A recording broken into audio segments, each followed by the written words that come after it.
что уделили на это время. Надеюсь, вам будет интересно и полезно. Уже немножко меня представили. Хочу пару слов еще добавить о себе, чтобы познакомиться. Я родился, вырос в Бишкеке и только вот в 2007 году приехал в Ирландию работать в компании Google.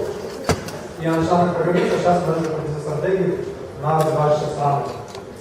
Вот, и сейчас я просто в отпуске, и так как очень удачно получилось, пока попал. И как бы мне очень нравится участвовать в таких мероприятиях, я вижу очень много пользы взаимной. Также я постоянно, когда общаюсь с вами, я очень много чего узнаю и много идей, обмен идеями происходит, что очень замечательно.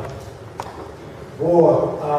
Сегодня я хотел бы поговорить о такой цели, которая считается осуществимой, это 100% проникновение интернета в Кыргызстане. Кто-нибудь есть, кто был в прошлом году на баркемпе, который был в Алмате? Где-то 30-40%. Кто из вас был на моей презентации? Помните, как называлось? Силиконовая долина. Силиконовая чувство долина. Там я рассказывал о том, как я считаю, можно было бы, чтобы у нас появилась своя силиконовая долина. Конечно, это очень большая тема, и там я затронул и внутреннее проникновение интернета. В этом году я хотел бы больше углубиться именно в проникновение интернета, именно во внутренний интернет, не в экспортные услуги, что тоже как бы отдельно. Вот. И очень рад быть здесь, особенно потому что именно здесь произошло мое знакомство с интернетом, в этом здании. Потому что когда я был еще где-то в 9 классе или 10, здесь появился интернет бесплатный, и мы со своими одноклассниками приходили сюда, записывались на следующую неделю. Приходили, устраивались, записывались на вторник 10 часов. На следующей неделе. То есть вот так было сложно, но, конечно, был огромный интерес тогда. Вот, и этот интерес, конечно, остался, у меня тоже есть. Так, наверное, начну сам. Что-нибудь попробуем. Хотелось бы, как бы, баркемп это такое неформальное мероприятие. И хотелось бы, чтобы больше прошел как диалог между нами. То есть я не хотел, чтобы это был монологом. И да, можете во время презентации тоже задавать вопросы. Единственное, если у вас будет, допустим, очень длинный вопрос, или у меня очень длинный ответ, лучше давайте как бы отдельно поговорить после презентации. И еще прошу как бы писать на Твиттере, на Google+, и Фейсбуке с вот этим хэштегом.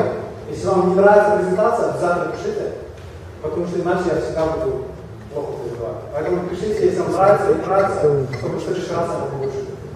Вот. И начнем. Это слайд я тоже в прошлом году использовал. О том, что можно достичь из силиконовой долины и в очень короткое время 100% проникновения. Как бы Эйнштейн. Хотел бы я вам рассказать, я работаю в команде по развивающимся странам. Туда входит Южная Америка, Африка и большинство Азии, да? Кроме Японии, Кореи, Сингапура. И Китай тоже там особенная ситуация с интернетом. И как бы я вижу, что во многих этих странах ситуация на самом деле очень похожая. То, что проблемы мы видим в Кыргызстане, очень много проблем, ну и много интересных возможностей. На самом деле это везде одинаково, во всех развивающих странах это совершенно нормально. Очень мало уникальных проблем у нас. Вот, сейчас еще нет, назад. И как бы я хотел рассказать о том, как мы смотрим на то, как можно решить проблему с развитием интернета в развивающихся странах, как мы смотрим внутри компании Google. Я извиняюсь, мой голос немножко простыл. Итак, мы рассматриваем все как экосистему, то есть все взаимосвязано. И три элемента, мы отличаем три элемента. Первый – это доступ и устройство. То есть если у вас нет доступа в интернет или нет устройства, то как бы понятное дело, то есть как бы самая понятная часть, что не имеет смысла интернет. И чем более доступен будет интернет с точки зрения скорости и цен, естественно, будет больше интернета. Как бы это всем понятно. И второе, это, конечно, устройство. Чем дешевле устройство, тем больше людей будет пользоваться интернетом. Это все понятно, я буду больше об этом глубже рассказывать на следующих слайдах. И первое, просто я хотел как пример привести, именно что просто, наверное, интересно, чем я занимаюсь в компании. И вот это один из проектов, которым я занимался. Мы запустили его в нескольких странах, в том числе это вот реклама из Шри-Ланки. И у меня есть видео показать, сейчас я расскажу. Идея в том, наш отдел занимается, чтобы увеличить количество пользователей интернета. И одна из проблем, что мобильный интернет во многих странах еще довольно дорогой. И люди иногда, даже если он падает цены, люди боятся включать интернет на телефоне, потому что раньше, 5 лет назад, они случайно включили или решили попробовать интернет, и у них огромные деньги снялись с баланса. И они уже боятся пользоваться интернетом на мобильном. И это одна из проблем, которую мы видим во многих странах. И поэтому мы решили создать продукт Google Free Zone, бесплатная зона, вдруг, если и, кончится, соответственно, с мобильными операторами. И что это позволяет? Это позволяет использовать поиск, Gmail, Google+, а также все, что вы найдете в поиске, совершенно бесплатно, без оплаты, даже единицы, в общем, на это не уходят. И это один из проектов, над которым я работал по бизнес-стратегии. И я хотел бы показать вам видео небольшое.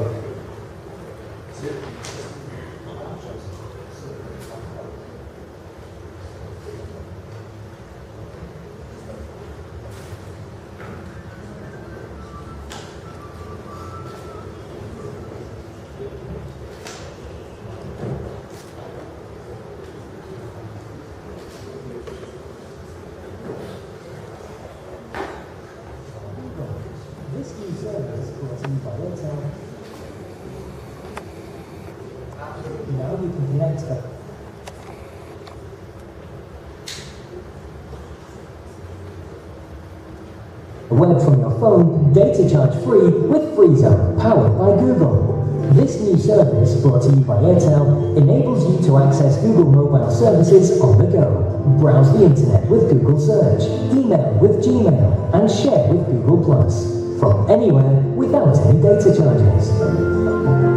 Just go to airtel.in/freezone on your mobile browser and click on Click Here to get.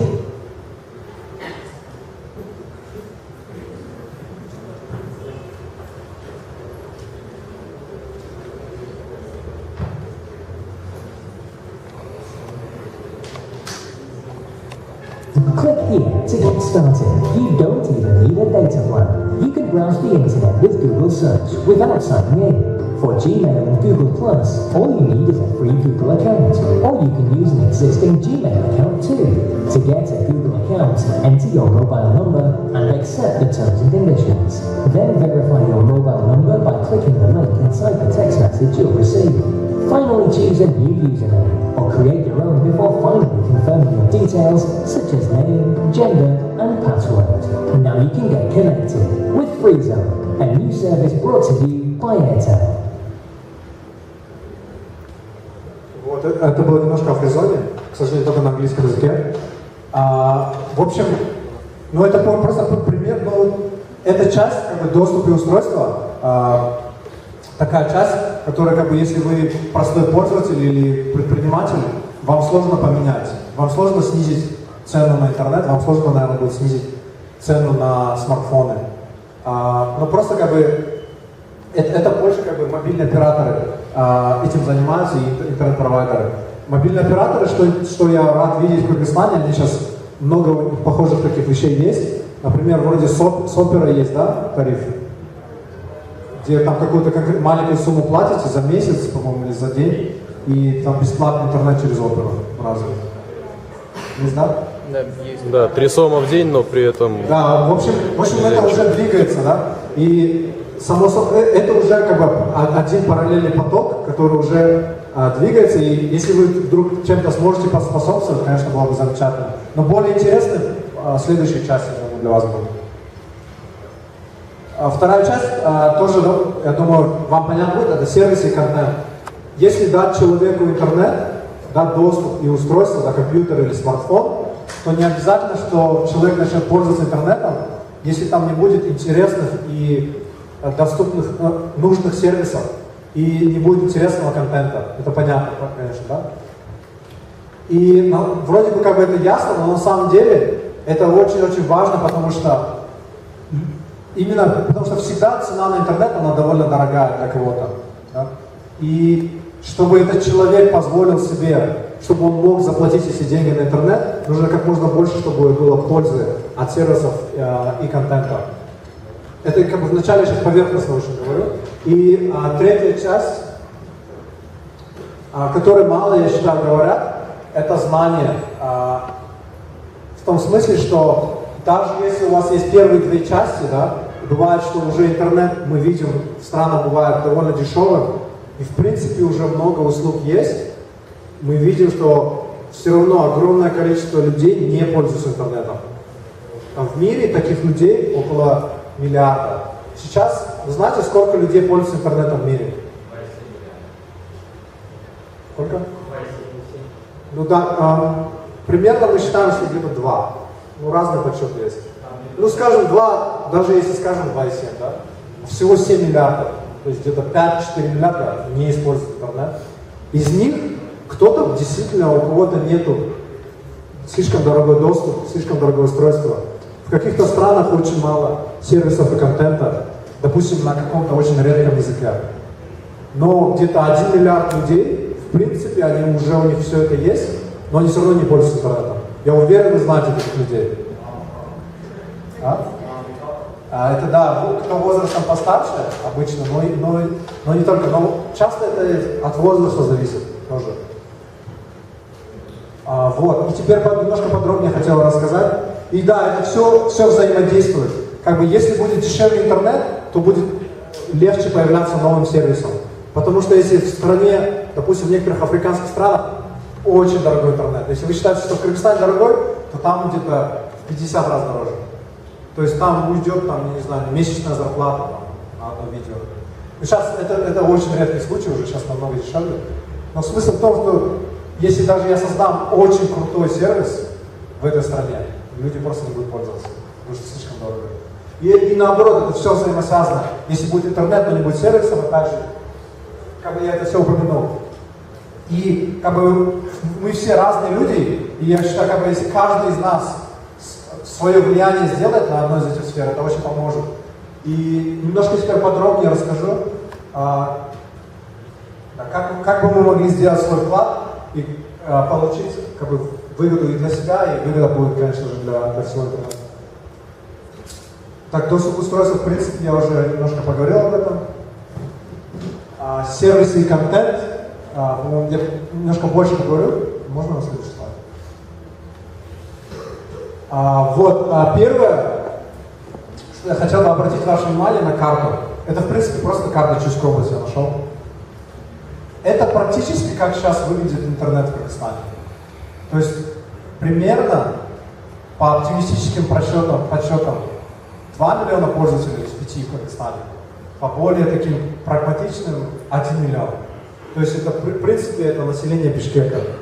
То есть, в принципе, в основном, интернет в Кыргызстане, если очень так упростить, конечно, на самом деле сложнее, это, в принципе, Бишкек в основном. И как бы, если мы хотим 100% проникновения, нужно думать именно о регионах. И думать, что нужно, как это можно изменить. То есть номер 1 – это кыргызский язык. Сейчас большинство сервисов, они только на русском языке. И сейчас, например, если вы будете создавать сайт, я вот в отпуске очень много времени трачу, я общаюсь, в принципе, со многими разными людьми интересными, кто занимается интернетом в Кыргызстане. И они говорят некоторые, вот один мне сказал, бизнесмен, он запустил сайт на русском языке и на кыргызском. И когда он перевел на кыргызский, он говорит, вообще практически никто не использовал. Там было 10, там, не знаю, 20 просмотров в день. А переводить постоянно дорого ему. То есть он просто не смог. Но как это работает? Если не будет, это как курица, как бы, не знаю, не курица, яйцо.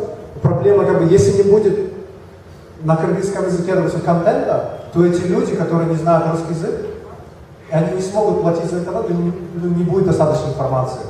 То есть, если возможность есть, допустим, у этих бизнесменов, я тоже как бы убеждал, пусть вначале будет там 10-20 просмотров, но зато потом, когда люди в регионах увидят, что такие сервисы есть, они подтянутся. То есть, чтобы повлиять на всю экосистему, иногда нужно в какой-то части именно делать инвестицию немножко наперед. Это номер один, язык. Если вы как бы создаете сервис, обязательно подумайте об этом. Даже если вначале будет мало пользователей, то это потом очень может кардинально измениться, потому что это одна из самых основных разниц. А второе, это мобильные телефоны. Тоже чем отличается Бишкек от регионов, большая разница. Сейчас, что очень-очень приятно видеть, цены на смартфоны очень сильно падают. И цены на мобильный интернет. Согласны с этим? В принципе, согласны, что да. Да. А цены на лэптопы, в принципе, много лэптопов довольно дорогие, да? $500, там, 1000, ну, конечно, бывает дороже, но все равно дешевый лэптоп сложно купить. А телефон, в принципе, так у каждого есть, просто немножко они дороже его купят. И сейчас я очень много сайтов пробовал в Кыргызстане, местных. И практически очень-очень мало у кого есть мобильная версия. И те телефоны, которые в Бишкеке даже, да, те, которые создают сервисы, у них телефоны очень дорогие. И они, когда смотрят на свой сервис на своем телефоне, у них все прекрасно. У них там телефон за $700. А телефоны, которые сейчас в регионах или будут в ближайшее время, то они дешевле, они за $50, там экран меньше. Сейчас там много до сих пор не смартфонов, а Nokia. Ну, у кого-то нет интернета, там разговора нет, но у кого-то есть Nokia, даже у многих из вас, я уверен, где есть, в принципе, интернет, но это еще не смартфон. Тоже, если вы сейчас делаете мобильную версию, может быть, в начале, первые там, пару месяцев у вас не будет много пользователей, но как раз это где большой идет рост сильный. Потому что все вот эти люди, они покупают сейчас смартфоны. Это второе, очень важно. Потом, как бы, темы, на какие темы не хватает информации. В принципе, если вы возьмете много развлекательной информации или новости, да, или погоду, или курс валют, все уже есть это. То есть, что в регионе, что в Бишкеке, в принципе, уже информация-то есть. Но я, в принципе, некоторые темы выделил, я не знаю, согласитесь или нет. Если нет, можете поднять руку, как бы, я был бы рад обсудить. Первое – это о сельском хозяйстве. Как бы, это чем в основном жители занимаются. И сейчас очень-очень мало сервисов, которые помогли бы людям с сельским хозяйством. По-моему, одна презентация, кстати, есть на Баркемпе. Я был бы рад посмотреть. Нет, это не... Какой-то сервис был именно для фермеров, о том, чтобы помочь им, если у них урожай нет. Таких сервисов можно делать очень-очень много. Это как бы возможность для всех вас, во-первых, создать новый сервис. То есть вы, во-первых, поможете им, поможете стране, поможете интернету, вы можете заработать очень много денег. Это как бы... Да. Я стесняюсь. Можете руку поднять? Это вы, да? Мне очень понравилась презентация. Да, кстати, у меня презентация оказалась немножко похожа на презентацию девушки. Мы на похожей теме, кстати. Google забирает. В общем, сельское хозяйство. Реально сейчас огромная возможность для всех вас открыть новый сервис. Или если у вас, наверняка у всех есть родственники, да, в регионах? У кого есть родственники в регионах? Остальным, наверное, просто лень руку поднять. В общем, если наверняка уже много сервисов есть на английском и на русском языке, вы можете помочь показать эти сервисы. Им это очень поможет, поверьте мне. Они не знают об этом. Номер 2, здоровье. Очень-очень это важно, потому что, ну, в принципе, даже в Бишкеке ситуация с этим не такая замечательная. Но там это еще больше важность имеет, так как там нехватка докторов, да? И там медсестер.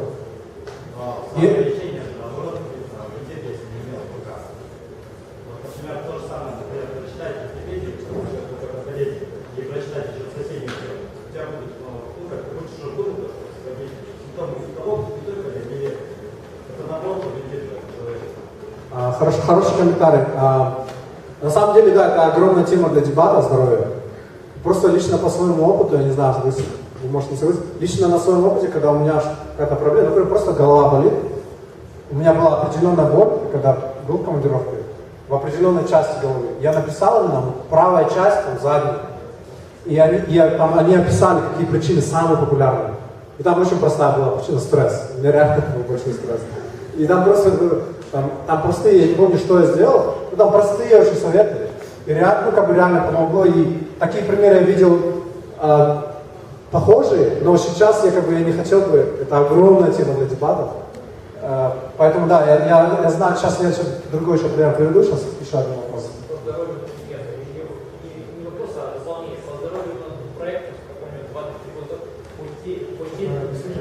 По телемедицине, насколько я помню, проводилось это совместно с иностранными тоже инвесторами. Был разработан проект, где были профессора, доктора наук, которые работали в сфере медицины, и проводились именно обучение, как излечиться в регионах, именно с помощью телемедицины, так называемой. То есть непосредственно были доктора и были доступы в интернет у отдельных пользователей по регионам. Но насколько я знаю, только он 1,5-2 года продлился, потом я не знаю этого проекта. То есть такие были проекты тоже. Сейчас я не помню. Ну, да, сложно сейчас обсуждать, потому что всякие могут быть причины, почему проект не сработал. Но с точки зрения Google я могу рассказать, что сейчас самая последняя у нас технология выходит. Кто слышал Google Helpouts? Вот, 3 человека, 4. 5. Я рад, что дорогие будут, но Google Helpouts мы еще не до конца запустили, но мы уже объявили. Кто знает Google Hangouts? Да. Это то, что у нас, и то, что Google Talk раньше называлось, плюс видеоконференция. Половина из вас знает. Google Hangouts — это видеоконференции, но там можно бесплатно не только 2 людям, да, 1 на 1, но вплоть до 10. Это основная разница с другими сервисами. А Helpouts — это игра слов. От слова help и hangouts, как смешать. Что интересно, там можно делать видеоконференцию, но за это брать деньги. Что это означает? Что если вы, допустим, пациент может быть, допустим, в Америке, а доктор может быть в Индии или в Кыргызстане, да? И люди могут зарабатывать по всему миру, неважно от того, где они находятся. Это пример один. Второй пример, там, юристы.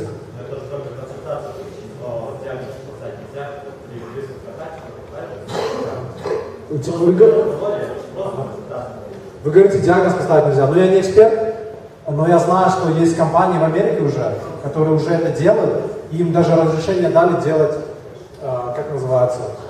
выписывать лекарства по интернету. Уже это есть в Америке. Я знаю, что это есть. Возможно, наверняка не все, конечно. Если там, скажем, не дай бог, рак, да, то, конечно, нельзя диагноз поставить. Ведь спорить никто не будет. Но на какие-то простые болезни можно.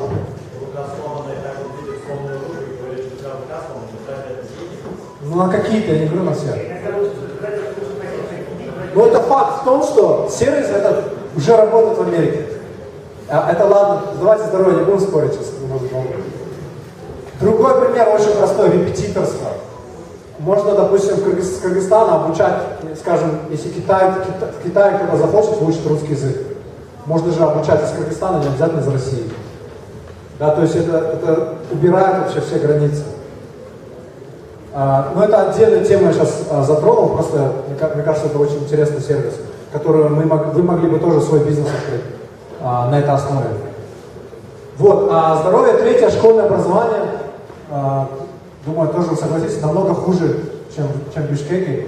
И любое, все, что вы сделаете там, если будет школьникам интересно, у вас будет огромная популярность, потому что школьники — это вообще огромная часть населения Кыргызстана, я точно не знаю цифры, но это тоже как раз контента, которого очень сильно не хватает. Да?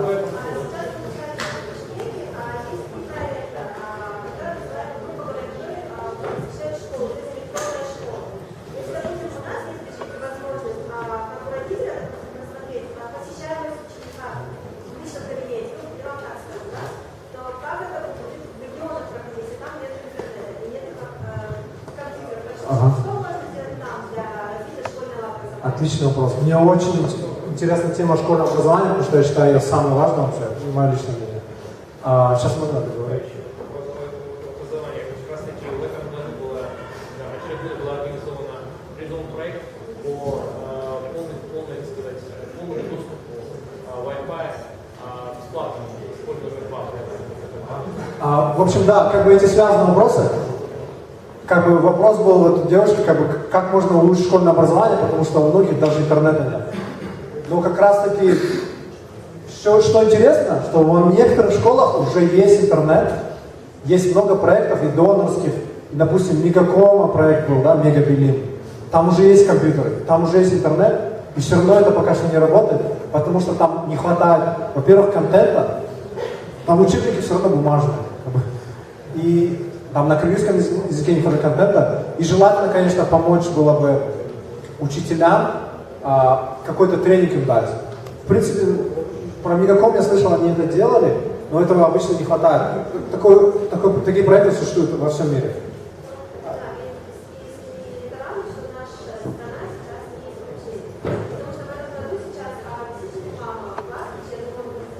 Да. Да, насчет класс KG, это замечательно. Это как бы, насколько я знаю, как электронный дневник. Но если преподаватель не объясняет тему, если нет учебника, то этот электронный дневник как бы он просто будет запугивать, наверное. Ну, я не знаю, это тоже поможет, но сами знания дневник не дает. Он просто это делает удобнее для родителей следить за школьниками. Но знания не получается. Поэтому мне более, допустим, мой любимый проект в Кыргызстане, который вышел тоже после баркэмпа, то есть вот как обмен идей произошел на баркэмпе 2 года назад. Тынчтыкбек Жанадылов, он открыл проект, он где-то сделал около 700 видео на кыргызском языке. Он нашел учителей хороших в Караколе, самых его, там, которых он считает лучшими. И он записал практически по всем предметам на кыргызском языке около 700 видео.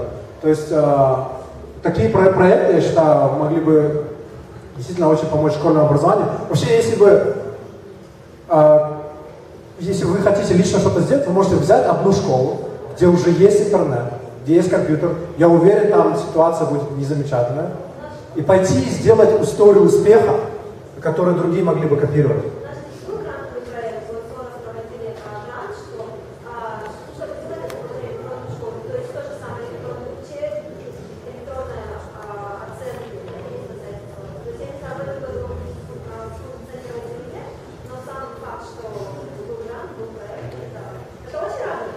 Да, радует, да, но хотелось бы побыстрее, чтобы были электронные учебники. Ну, вы знаете, по поводу Сороса просто я сам участвовал в ЯС-программе, которая именно для молодых, и там была масса проектов, именно которые именно были нацелены на интернет-использование и проведение именно компьютерной грамотности больше в школах. Потому что в регионах сейчас большая проблема именно в грамотности самих даже учителей, чтобы они пользовались этим. Это проблема во всем мире, даже в разных странах. И да, на самом деле этот Сорос очень помогал. Именно вот проект, который я упомянул, Тынчтыкбек Жанадылов, который сделал видео, это именно Сорос поддерживал. Нехватка учителей? Ну, это сложная проблема, которую довольно сложно решить с помощью интернета. Но, в принципе, частично можно решить. Первое, это помогать тем, что дополнение будет, допустим, вот видео, как сделал, но все равно нужно еще много видео, это только начало. И если у меня этот, я посмотрел видео, посмотрел вопрос, даже не могу задать вопрос видео. Я тоже придумал да, да. Это отличный комментарий. Огромная возможность сейчас создать сайт для школьников, где они могли бы задавать вопросы и друг другу помогать. Как-то на этом можно сделать какую-то модель, да, можно, допустим, бесплатно, да, друг другу помогать. И привлечь специалистов, кто платно бы помогал. Плюс огромное количество школьников, там, это может быть действительно стать очень популярным ресурсом, и вы можете зарабатывать также на рекламе. Да? И как бы это действительно возможность. Вот все эти проблемы, это возможность для бизнеса. Есть еще по образованию какие-то вопросы, комментарии? Да? Нет. they talk about money, they talk about cost. But actually, it's the opposite effect, you know. It separates people so much, you know. People, they're on Facebook and they pretend to talk to each other, but actually, you know, it puts people so far from each other. So I'm like, okay, bringing internet everywhere is such a wonderful idea, right? But at the same time, how can you prevent the danger? You know, the youth in the village and stuff. I'm not saying they are any less intelligent, you know, but I'm afraid that they will become, you know, so close, you know. Like you see in Karakol, like everybody is in the front, or in the Masholka in Bishkek, you know, people that just stick to Facebook or Atlas and people. Do you think like putting internet everywhere is the priority right now, and how can you prevent the danger, you know, of this? Я сейчас отвечу на английском, только не услышал. Молодой человек говорил о том, что иногда технологии могут не объединять людей, а иногда как бы люди могут именно отдельно сидеть в интернете и между собой не общаться. И как бы поднят вопрос, должно ли это быть приоритетом. И как бы сейчас я, наверное, на английском отвечу, потом на русском переведу. So yeah, my opinion is that it's definitely possible that it can separate people, but personally, for example, I live in Ireland, and we have like 99, probably 95% penetration, and it really just makes it easier to connect to people. I don't see a big difference. I just think it just makes it easier to connect. Personally, I spend more time, and I see other people spending a lot of time. And also, I've traveled a lot, and I've been to, for example, countries like Singapore, and it's just, people say it's definitely much better, and they really talk to each other. And personally, I think it is really a priority. And there are such huge problems in Kyrgyzstan, like education, where we rank number one from the bottom. So I really think it can really change the country. В общем, я о чем говорил, о том, что на моем опыте, я уже 6 лет живу в Ирландии, где как раз проникновение практически 100%. И там, наоборот, интернет помогает очень легко встретиться. Допустим, если я хочу футбольную игру организовать, очень легко организовать. Люди соберутся в течение, я не знаю, получаса. И мы можем и пойти играть в футбол. Если я буду делать это в Бишкеке, намного сложнее. У меня уходит очень много времени и энергии. На английском не то говорить. Такого рода это на самом деле может помочь. И в тех странах, в которых я был, где очень высокое проникновение, как бы это только лучше. И почему я считаю это приоритет? Потому что это может помочь самым главным проблемам в Кыргызстане. Одной из которых, я считаю, это образование. И последнее, что упомяну, это политика. В принципе, о политике уже есть много контента, но я уверен, недостаточно. Тем более там на кыргызском языке, насколько я слышал, контент не самого высокого качества пока что, а если высокого качества, то его мало. Вот, и как бы вы, наверное, я уже 6 лет, я только приезжаю, стараюсь как можно чаще приезжать, получается раз-два в году, но вы лучше меня знаете, что нужно для этого. И как бы я уже слышал много интересных идей от вас. Но опять же, это как бы показывает только то, что очень много есть возможностей, как можно эту ситуацию улучшить.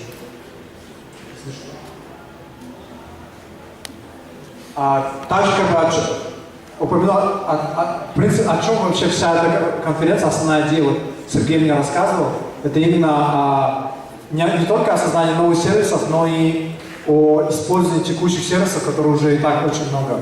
Википедия, очень много чего можно делать там. Уже была презентация на этом, к сожалению, как бы я огорчен, что не так много людей пришло. Очень, на самом деле, полезное занятие, это обновлять Википедию. Как бы я считаю, это может стать реально очень интересным хобби. Я сам несколько статей как бы изменял, и очень легко, на самом деле. Вам покажется, ну там пару первых там, кликов, может, непонятно будет, куда нажимать. На самом деле очень легко. Особенно если вы знаете кыргызский язык хорошо, это было бы просто великолепно. И вам еще будет очень приятно увидеть, Википедия показывает, сколько людей просмотрело. Да, это там статью или в сумме всю кыргызскую Википедию. А второе, то, о чем я знаю больше, это карты Google. Плюс то, что в карт Google их можно изменять самому. Это тоже модель как Википедия, где люди могут карту вместе улучшать и друг друга модерировать. Там немножко больше модерации, чем в Википедии. В Википедии, если вы добавите информацию, моментально она появляется. Google Mapmaker, это то, что Google Maps добавляет, там у вас один модератор будет. Небольшое видео приготовил.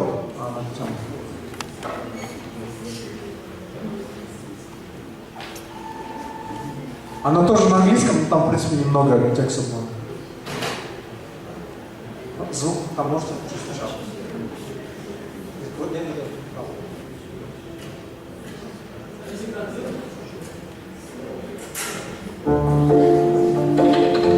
Заметьте, как легко это добавляется.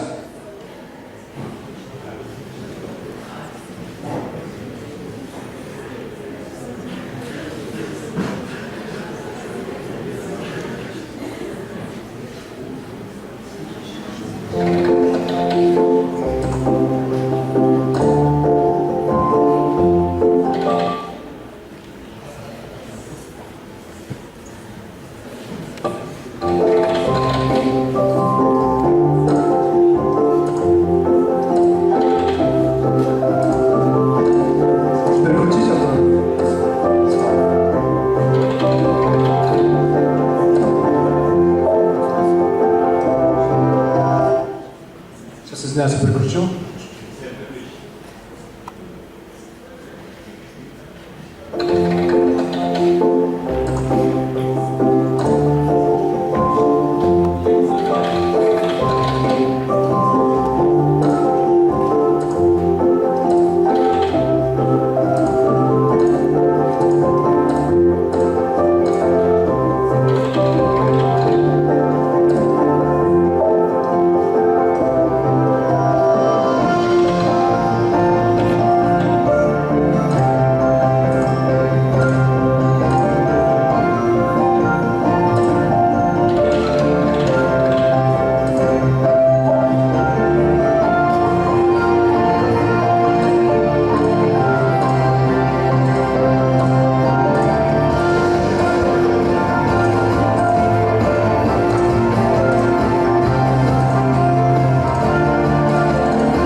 Вот. Кто использует карты Google уже? Все, отлично. Я не знаю, знаете ли вы, вся карта, 99% нарисована самими же координациями. Знали вы уже? Вопрос? Да, у меня есть вопрос насчет карты Google. Там, если недостаточно данных идешь, то есть опишешь контур, да, какого-нибудь объекта, и назовешь просто объект, он говорит, недостаточно данных. Но если у тебя нет данных насчет их телефона, адреса, там, имейла, да, можешь как-нибудь обойти эту систему? Я точно знаю, что не обязательно добавлять все. Наверное, там какой-то технический вопрос. Давайте отдельно обсудим, уже такой детальный вопрос. Но там можно добавлять все, что угодно, все, что вы знаете. Даже, допустим, вы не знаете название улицы, но вы можете поставить улицу.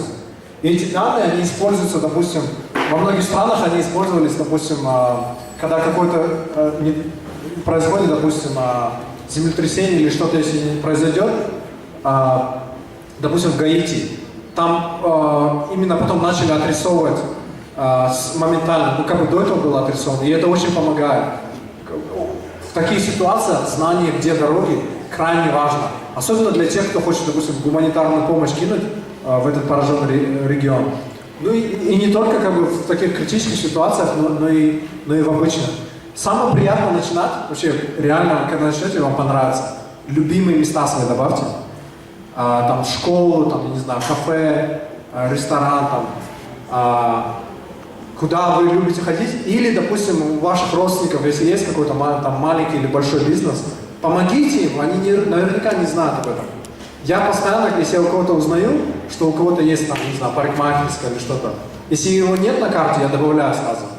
Я пытаюсь узнать телефон, сайт.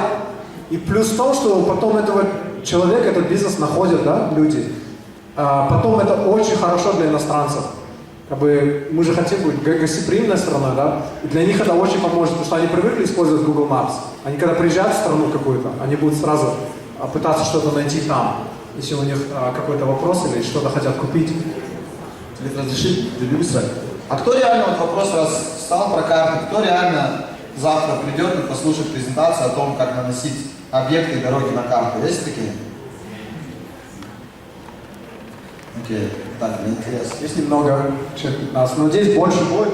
На самом деле это реально весело. Я это просто делаю, потому что мне нравится. И это можно делать просто для своих друзей. Просто чтобы друзья нашли. Например, если вы постоянно говорите куда-то ехать, вы можете это место сохранить на карту и потом просто ссылку отсылать. Там, давайте встретимся в этом месте, и уже будет легче. И это поможет нашим бизнесменам. Вот. Про Google Maps вроде все сказал. Foursquare, кто уже использует, наверное, многие. Не так много, кажется. Foursquare как бы конкурент Google, но я, в принципе, я уже в отпуске, я могу говорить о конкурентах.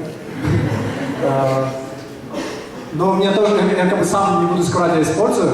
Там очень веселый сервис тем, что там можно добавлять места на карту, но вот это происходит тоже как игра. И можно там чек-ин делать, да, если вы там посещаете это место. Это тоже может помочь,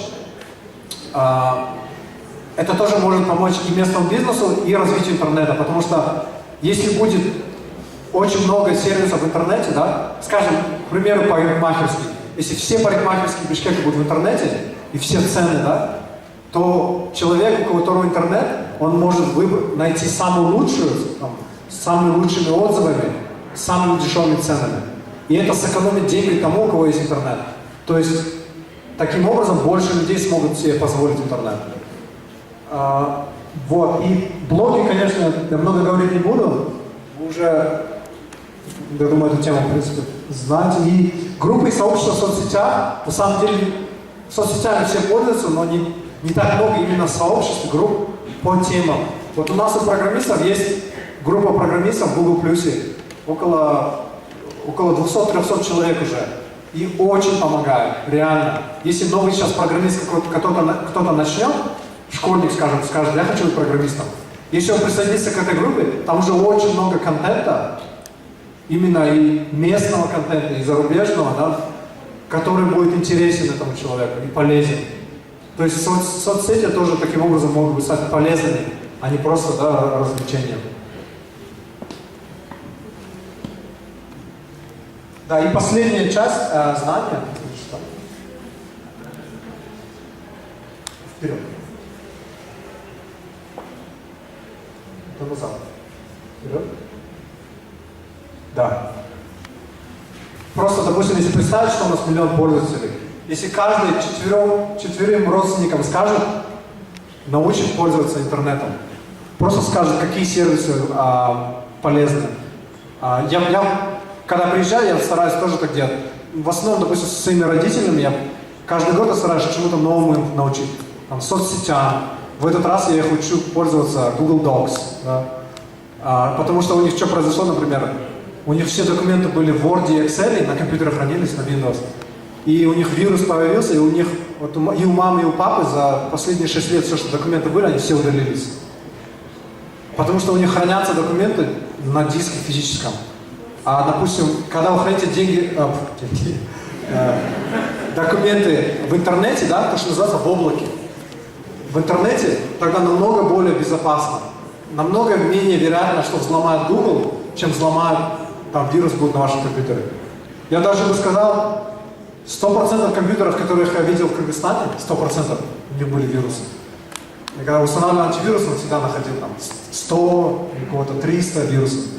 Так что советую вам провериться, на всякий случай, дополнительно. У меня дома тоже было у родителей. Да, вот, очень просто. Если каждый научит из нас 4 родственников пользоваться интернетом, почему это реально нужно, уже будет 100%, да? Это теоретически. И тоже платные курсы интернета. Мы видим, как бы в Гугле огромный спрос на вот то, что сказали, цифровая грамотность или там интернет-грамотность. Реально люди осознают, что вот кто-то там, их знакомый, использует интернет, и он очень успешный, и он очень умный, да. Они видят это, но им не хватает немножко толчка. И эти некоторые люди, многие готовы платить деньги, чтобы научиться использовать интернет. То, что вам, особенно кто вот молодой, очень быстро все схватывает, вам кажется это легко, там, как использовать я не знаю, онлайн-календарь, или тоже Google Docs или что-то. Вам кажется это легко, а для них это не так легко. Люди боятся нажать на ту кнопку. Они реально боятся. Многие. И это их останавливает. И это возможность, опять же, для вас, для бизнеса. Вы можете открыть курсы платные, и вы даете пользу обществу и зарабатываете деньги. Обмен знаниями и идеями, это то, что происходит вот сегодня, будет завтра.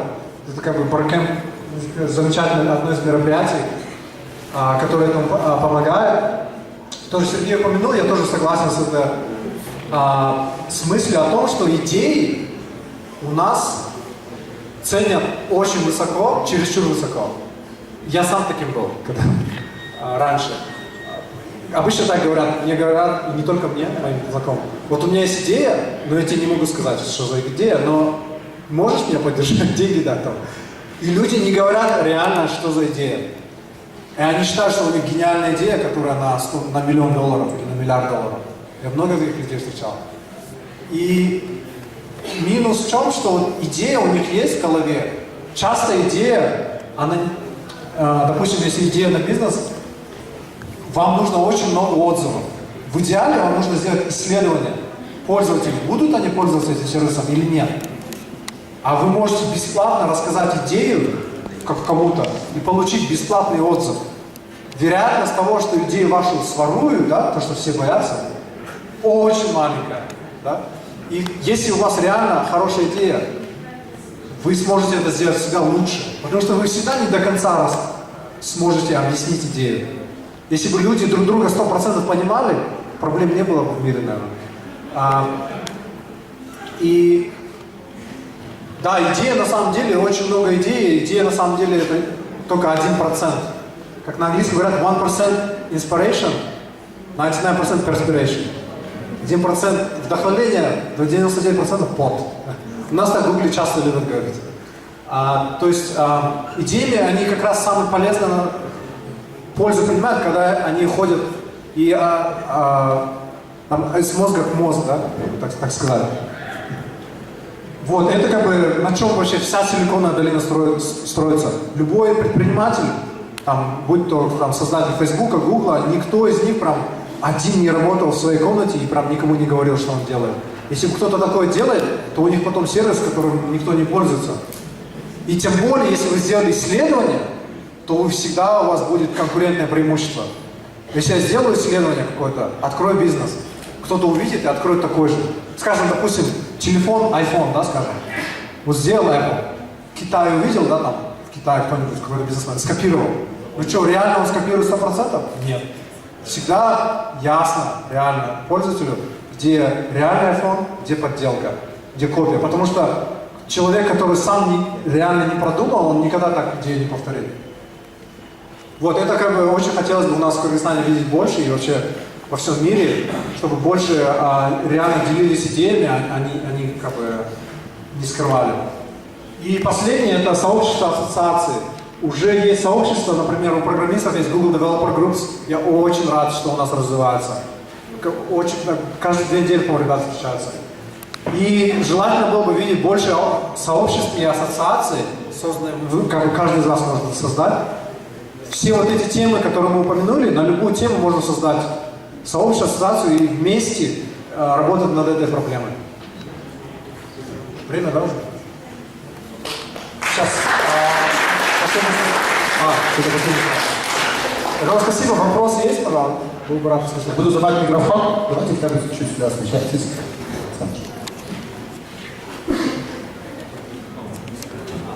А я хотел задать вопрос про внедрение интернета, да, говорили про 100%, да? И у Google есть классный сервис, Google Loon называется, то есть это запуск дирижаблей и с помощью него захват интернета. Вот что я прочитал, я так понял, что он для Африки, да, больше. И возможно ли как-то привести это в Кыргызстан?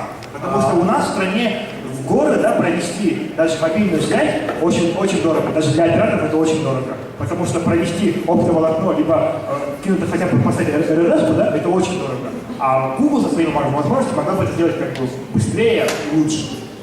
Спасибо, отличный вопрос. Кто слышал про этот проект? Только что слышал. 10. Хорошо, расскажу. Это называется Project Loon. Кто слышал про Google X? 3 человека. О, классно, все. Я рад, что я что-то новое рассказываю. Google X это отдел Google, который занимается она была секретной лабораторией, но она сейчас секретная. Но там есть 3 проекта, 3, которые уже не секретные. Первый проект это беспилотные автомобили, слышали? Их показали в фильме про Google, как фильм называется? Практикант называется? Там показывали кадры, да. Там это реальная машина. Это номер 1 проект. Номер 2 проект это очки Google. Google Glass. И вот 3-й проект вышел сейчас. Цель проекта, чтобы у всех 7 миллиардов был дешевый интернет. И как они это придумали? Уже было много проектов, где воздушные шары, они находятся над землей, да? И на воздушном шаре это подключение через интернет идет. Но минус в том, что от погоды и много разных условий, и там сейчас пока что нет успешного проекта в этой области. Они что придумали? Они придумали, что шары выходят довольно далеко за стратосферу и за погодный слой, и там, оказывается, там постоянные идут ветра в одну сторону, и они идут то ли с запада на восток, то ли с востока на запад, но в общем вот так. И идея в том, что вот эти шары, они будут вокруг вот так крутиться Земли, и всю Землю покрыть вот этими шарами, как бы с интернетом. Это как будто бы у вас везде Wi-Fi по всему мире. То есть такая идея. Но это как бы в начальной стадии, они начали в Новой Зеландии, снизу, да? А почему? Оказывается, потому что Новая Зеландия, если там вокруг идти вот по широте, там очень мало стран, и не нужно разрешение у каждой страны получать. Но вообще, как бы, у нас в северном полушарии сложнее, потому что там намного больше стран, и, как бы, возможно, там с юридической стороны, с точки зрения, может быть, дольше времени займет. Но я уверен, теперь другие компании тоже посмотрят и попытаются сделать что-то похожее. Спасибо.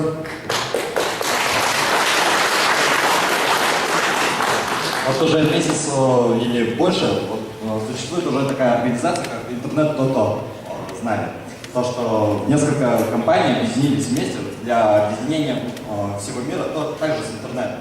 То есть предоставление интернета для всех стран с помощью мобильной связи. То есть это объединились компании Qualcomm, Malitech, Facebook, Opera. Да. Nokia, я знаю. Почему Google не присоединилась к этой же компании со своими шарами?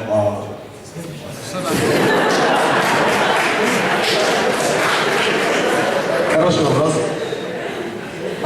Простой ответ.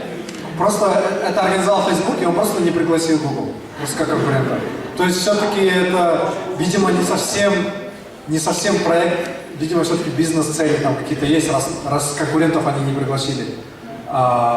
Но Google, как бы, они очень много внимания привлекли к этому, но они еще ничего не сделали, в принципе. Они просто запустились. Они сказали, мы будем над этим работать, но ни одного проекта они пока что не рассказали. Я был бы очень рад, если бы они реально начали поскорее. И надеюсь, в Кыргызстане это тоже поможет. Я не знаю, что они будут делать. Но как бы Google, вот вся наша команда, она над этим и работает. Я вам показал FreeZone проект. Он бесплатный интернет предоставляет.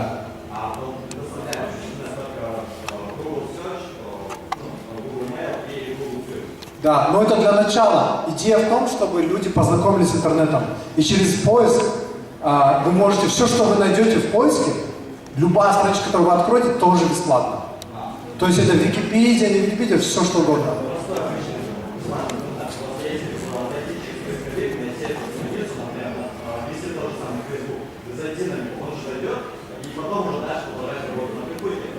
Нет, там только сервисы, где только первая страничка. То есть, если сервис Facebook, то там только будет главная страничка Facebook. Кэшированная версия, да, получается? Нет, там реальная версия. Там реальная версия. У нас совсем мало времени, давайте вот следующий вопрос спросим. Здравствуйте, а вот какой будет бизнес-стратегия развития Google очков в развивающихся странах? Замечательный вопрос. Честный ответ не знаю. Но хотелось бы видеть, пока что я не слышал об этом ничего. Единственное, что я слышал, как бы у нас была встреча с депутатом Дастан Бекешем, вы знаете его? Он как раз идею поднял, чтобы очки Google помогали незрячим. И как бы я сделал исследование, и реально, оказывается, уже есть программа под очки Google, которая распознает вещи. Допустим, вот человек не видит, и он, допустим, хочет что-то купить, да, сок. И он может прочитать там сок яблочный. И там 15 сом. 15 сом нереально, конечно. Ладно, скажем, 150 сом. И вот такие проекты уже есть. Я думаю, такие проекты очень могут помочь не только развивающимся странам, но и, как бы, и развитым. Но посмотрим, на самом деле Google многое как бы не знает, что люди придумают. Как бы люди, как бы вы, что вы придумаете, как бы потом увидим. Если вы реально, мне было бы интересно услышать идеи, как бы, вы можете сами открыть уже компанию сейчас и уже начать писать под очки Google. Что-то, что поможет развивающимся странам, где развивающимся странам там особенные проблемы, там интернет, там, допустим, торговля медленный, кредитных карточек не у всех есть, да очень мало. Там есть общие проблемы у всех этих стран. А поддерживает ли Google саму политику того, что если, к примеру, я вот захочу какую-то программу написать для этих Google очков, мне же, естественно, необходимо будет самоустройство, чтобы на нем тестировать. Или же придется это на аутсорс отправлять в сам Google, и они будут сами тестировать и говорить, надо это, не надо? Сейчас Google раздал уже многим разработчикам. Раздал. А будут ли еще дальше раздачи? Я точно не знаю, но я думаю, было бы логично. Потому что Google заинтересован в том, чтобы как можно лучше программы появлялись. Так же, как на Android. Чем лучше будут программы под очки, тем больше очков продадутся. Спасибо. Ага. Большое спасибо. Ребята, думаю, скажем большое спасибо Телегу тоже. К сожалению, время подошло к концу, но не отчаивайтесь, Телег еще здесь. Телега завтра такая же презентация, и Телег завтра будет с вами делиться бизнес-идеями, про которые там многие держатся за них, да, и все остальное. Но сегодня, сейчас у нас продолжаются параллельные презентации, и Телег здесь, знакомьтесь, мучите его, меняйтесь визитками, контактами. Я хотел бы еще в конце добавить, чтобы тоже, вот про то, что Телег говорил, ребят, поймите, интернет это не альтернативная реальность, это виртуализация нашей жизни. Да? Покупали с помощью денег живых, стали покупать с помощью карт. Да? Читали книжки твердые, стали читать книжки электронные. Письма носили голубями, теперь шлем друг другу через Gmail. Да? Документы хранили в сейфе, потом на жестком диске, теперь храним в облаке. Это все виртуализируется. И против этого бесполезно бороться, против течения плыть. Либо вы в тренде, либо вы не в тренде. С калькулятором ходите, считаете. Большое спасибо. Проходим на остальные презентации. Через 3 презентации, через 1,5 часа у нас здесь закрытие. И еще вопросы и ответы по поводу завтрашнего дня. И не забываем записываться в свои презентации.